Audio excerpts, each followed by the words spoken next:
সর্বশ্রেষ্ঠ মাখলুকাত আমাদের আকীদা অনুযায়ী সর্বশ্রেষ্ঠ হলো আমাদের প্রিয় নবী হযরত মুহাম্মদ সাল্লাল্লাহু আলাইহি সাল্লাম।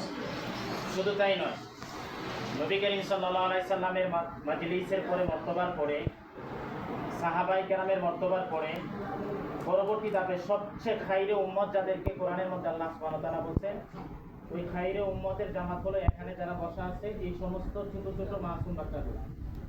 নবী করিম সাল্লাল্লাহু আলাইহি সাল্লামের ভাষ্য অনুযায়ী, মহান আল্লাহ সুবহানাহু ওয়া তাআলার বাণী অনুযায়ী, তারাই হলো সর্বশ্রেষ্ঠ যেই সমস্ত লোকগুলা বাড়ি থেকে ইলম তলব করার জন্য বের হয়ে যায়। তাদের ফজিলত করতে গিয়ে নবী করিম সাল্লাল্লাহু আলাইহি সাল্লাম হাদিসের মধ্যে বলেন, তো দেখতেছো একটা আলাবালা, মাথায় একটা টুপি, সাধারণ গায়ের মধ্যে কম দামি একটা পোশাক পরে আছে, তো না, পৃথিবীর মধ্যে সর্বশ্রেষ্ঠ দামি মানুষ হলো এই সমস্ত লোকগুলো।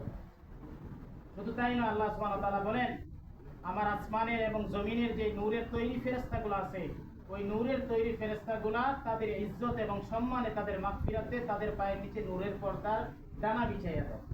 তাহলে সম্মান বেশি না কম? বেশি। তাহলে স্কুল কলেজে পড়ে যারা, তাদের সম্মান বেশি না আপনাদের সম্মান বেশি? তাহলে বোঝা গেল আমাদের সম্মান বেশি। জান্নাতের অধিকারী সবচেয়ে বেশি তারাই হবে যারা আল্লাহর মুকাররব হতে পারবে, নবী করিম সাল্লাল্লাহু আলাইহি সাল্লামের ইত্তেবাই সুন্নতের অনুসরণ করতে পারবে। আর আমরা নির্দ্বিধায় বলতে পারি, পৃথিবীতে যতগুলা ধর্মীয়ভাবে, রুসমিভাবে যতগুলা প্রতিষ্ঠান আছে, তার মধ্যে ইত্তেবাই কোরআন, ইত্তেবাই সুন্নাত সর্ব প্রেক্ষাধিক অগ্রাধিকার পায় মাদারিসে কওমিয়াতুল্লাহ। ঠিক কিনা? তাহলে এর অংশীদার আপনাদেরকে বানাইছে, আপনারা খুশি না বেজা? তাহলে আমরা মনের ভিতরে এটা প্রফুল্ল থাকা দরকার। অথচ দেখা যায় আপনি এখানে খাই উম্মত হওয়ার পরে মাদ্রাসায় কওমিয়ার মধ্যে লেখাপড়া বেশি না হয়, আলিয়া মাদ্রাসার মধ্যে লেখাপড়া বেশি হয়, যার মধ্যে যোগ্যতা বেশি হয়। তাহলে আপনি তো অনেক ছাত্র আছে দেখা যায় কি ওই এখানে পড়তেছে, এখানে কোনো মূল্যায়ন নাই। আলহামদুলিল্লাহ, মাদারিসে কওমিয়ার সার্টিফিকেট দ্বারা এখন সরকারি চাকরি হইতেছে।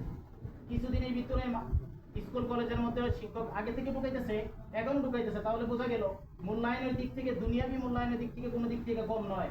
আর আখিরাতে মূল্যায়ন তো আল্লাহ তাআলার কাছে আছেই, আছে কিনা? তাহলে এই মূল্যায়নে যে আল্লাহ তাআলা আমাদের উত্তম জাতি হিসেবে বানাইছেন, এই জন্য মনের মধ্যে প্রফুল্লতা সৃষ্টি করা, আমাদের ভাই বেড়াদেরকে এখানে আনা, আল্লাহ সুবহানাহু ওয়া তাআলা আমাদেরকে তৌফিক দান করুন।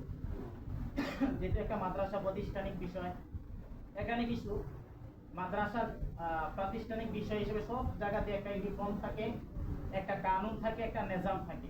একটা নিজাম এবং কানুন ছাড়া যেমন একটা দোকানও চলতে পারে না, একটা টাইম লিমিট করতে হয় যে আমি সকাল ফজর নামাজ করে দোকানটা করবো, মাগরিবের পরে অথবা এশার পরে বন্ধ করে দেবো, একটা টাইম লাগবে, না হলে ওরা দোকান পরিচালনা করতে পারবে না। আর এটা তো একটা শিক্ষা প্রতিষ্ঠান, এই জন্য অনেকগুলো নিয়ম শৃঙ্খলার সাথে ছাত্র, উস্তাদ, আসাদে যেখানে সকলে মিলে একটা পরিবেশ তৈরি করা।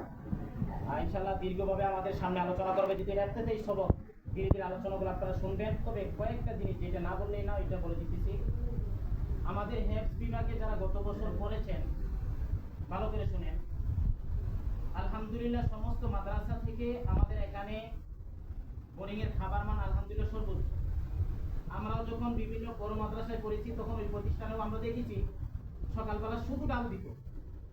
আর ডালও কি, তখনকার হুজুরদেরকে জিজ্ঞাসা করলে পাবেন, তখনকার মাসালা হয়ে যেত যে ওই বোর্ডিং এর ডাল দ্বারা উজুকরণ যায় যাইব কিনা, মানে এমন মাসালা তখন কখন আসে, যেহেতু পাতলা এত হয়, মানে বাটি দিলে নিচে কি আছে, বাটির নিচে ওই যে নিচে বাটির জঙ্কার আছে, জঙ্কার গুলো দেখা যায়। মাসালা হইতে যেত যে এই ডাল দ্বারা উজু করা যায় যাইব কিনা। আর আমাদের মাসালা আলহামদুলিল্লাহ অল্প টাকা অনেক ভালো মানের খানা দিতেছে। তো বোর্ডিং এর সর্বোচ্চ খানা দিচ্ছে। অন্য মাদ্রাসায় এগুলো দেখা গেছে কি প্রতি মাসে বোর্ডিং খরচ বাবা 3000, 4000, 5000, আর বড় মাদ্রাসা আর অন্য মাদ্রাসাকে তো নাই বললাম, সর্বনিম্ন 2500 টাকাও নিতেছে কিনা। আর আমাদের এখানে অনেক ছাত্র দেখা যায় ফিস আছে 1800 টাকা, 1800 টাকা দেয় না, 1500 টাকা, 1000 টাকা। খাবার মান আলহামদুলিল্লাহ অনেক ভালো।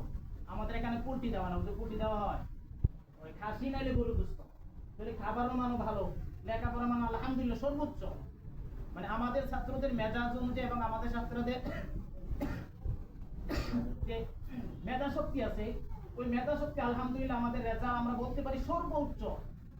আর যে সমস্ত রেজাল্টের মধ্যে আপনারা দেখেন সিরিয়াল, ওরাদের মেধা শক্তি, ছাত্রদের মেধা শক্তি একবার সর্বোচ্চ। ওই অনুযায়ী এখানে যদি আমাদের এই ছাত্রগুলো থাকতো, পুরো বাংলাদেশে আমরা আমাদের বুকে হাত রেখে বলতে পারি 1 নাম্বার হয়ে যাবে। কিন্তু এই মেধা অনুযায়ী আমরা যে রেজাল্ট করতেছি, এটা আমরা বলতে পারি পুরো বাংলাদেশে 1 নাম্বারে। এই মেধা দিয়ে এত রেজাল্ট ভালো করা, এটা কতবার গল্প নাকি। এই জন্য বিভাগের ছাত্ররা অন্য অন্য জায়গা থেকেও আমরা অনেক বোর্ডিং ফিস কম, আমাদের এই হিসাবে আপনারা সকল গার্জিয়ানকে শোনাই দিবেন। আগে হেফজখানার আমাদের বেতন কত দিয়েছি? 700 ছিল। এই বছর সকল গার্জিয়ানকে আপনারা শোনাই দিবেন এই মাস থেকে তথা রানিং মাস থেকে হেফজখানার বেতন হলো 1000 টাকা। একটা বাচ্চা 1 ঘন্টা যখন একটা মাস্টার এসে পড়ায়, আমাদের মাস্টার সাহেব 1 ঘন্টা পড়ায়, আধা ঘন্টা পড়ায়, সপ্তাহে 4 দিন, ওই বাচ্চাটাকে 4 দিন পড়ায়, মাস শেষে তাকে 3000 টাকা দেয়। 1 ঘন্টা পড়ায়, কি পড়ায়? শুধু একটা সাবজেক্ট, হয়তো ইংলিশ না হলে গণিত পড়ায়। তাহলে 3000 টাকা যদি 1 ঘন্টা দেয়, একটা কোরআনের মনে করেন আম্পারের একটা কায়দা করে দিচ্ছেন, একজন আমার কাছে এগুলো দিলেন, হুজুর আমার বাচ্চাটা কি করবে, কায়দা পড়বে। তো কায়দা যখন আমার কাছে দিচ্ছেন, আমিও কিন্তু 1000 নিচে এই বাচ্চাটাকে কায়দাটাও পড়াইতাম। তাহলে একটা প্রাইভেট পড়াইলে যদি 1000 টাকা হয়, 2000 টাকা, 3000 টাকা একটা মেহনত হাবেশা বুঝুন, সারাদিন 24 ঘন্টা মেহনত করবে, 1000 টাকা অন্য মাদ্রাসা থেকে হাজারো গুণ কম। এই কম কিনা? মাদ্রাসার হালত আপনারা দেখতেছেন। এই জন্য সমস্ত ছাত্রদের অনুরোধ করবে, আপনাদের গার্জিয়ানের সাথে আপনারা বলবেন প্রত্যেক ছাত্র যেন 1000 টাকা দেয়। আর নুরানি বিভাগের ছাত্র যারা আছেন ভালো করে শোনেন, ছোট বড় সকলেই শোনেন। যারা এখানে আবাসিক থাকবেন তাদের বেতন হলো 800 টাকা, আর যারা